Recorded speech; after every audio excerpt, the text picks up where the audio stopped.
Hello! A lot of things have changed since my last video on this project, so I'll bring you up to speed. Firstly, the name has changed from Desolate to Astrodition, which is a combination of the word astronaut and expedition. I thought this was a suitable name, as this game is a journey that you can go on with your friends. Next up is I finally got around to programming multiplayer into the game, and the video clips that you can see in the background is a playthrough that I done with my brother to find all of the bugs. And yeah, there were a couple of bugs, but there's two that I would like to highlight, mainly because I found them disturbing and funny at the same time. So first up, we have the broken feet. Whenever an astronaut is doing a spacewalk, their feet are backwards. And the second one is the super weird angle that astronauts lean when on vehicles sometimes. Sometimes it would be fine, and then after a minute or two of playing, yeah.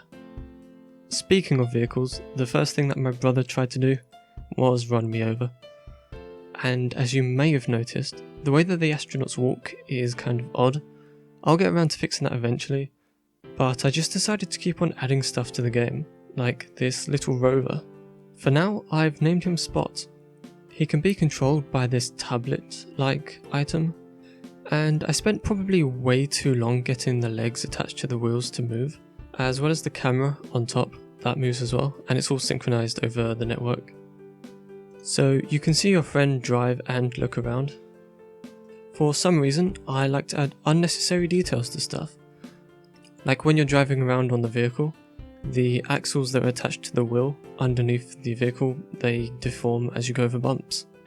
I have also added in color customization with any wearable item in the game, as well as a couple of other ones. You can pick and choose the color for it. This synchronizes over the network, and you can either use the RGB or HSV color space.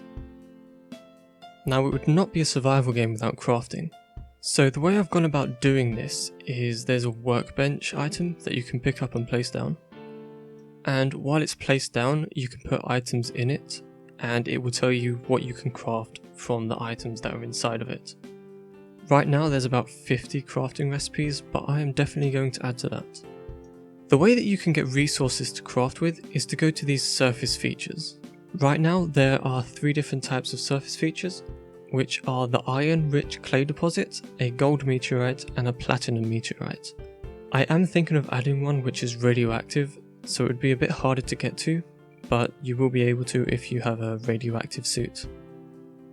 So this game is set on a dwarf planet called Ceres, which has a very thin atmosphere. So in order to go outside of the spacecraft, you will need to have a spacesuit. Right now, there are 2 different spacesuits in the game. The first one I have called Valiant, and the second one I've just called Radiation for now, because it will protect you against radiation zones.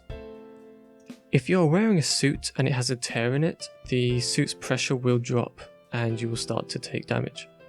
You can fix a tear with tape, or you can put your hand over it, but that will slow you down. Your suit will also have an oxygen supply. If this oxygen gets too low, you will once again take damage. But you can bring spare oxygen tanks with you if you decide to go on a journey. There are a few ways that you can tear your suit. It can be torn by fall damage, crashing your vehicle, being hit by a vehicle, or you could tear it purposefully by using a tool such as a screwdriver. Why would you want to tear your suit? Well, this is one of many ways that you can move in space. At the beginning, you've seen us use an EVA unit, or a mobility unit. This will allow you to put an oxygen tank inside of it and use that as the fuel. You can also move in space by using the oxygen tank itself, or a fire extinguisher in the same way. When you start to use it, it will propel you backwards. The last way to move in space is to throw an item. The heavier the item, the more you will move when it's thrown. And I think that's a good little catch up on what I've been doing the past year. If you are interested, the Steam page is linked in the description, along with other social media for this game. I'd like to say a massive thank you for watching, and have a wonderful day.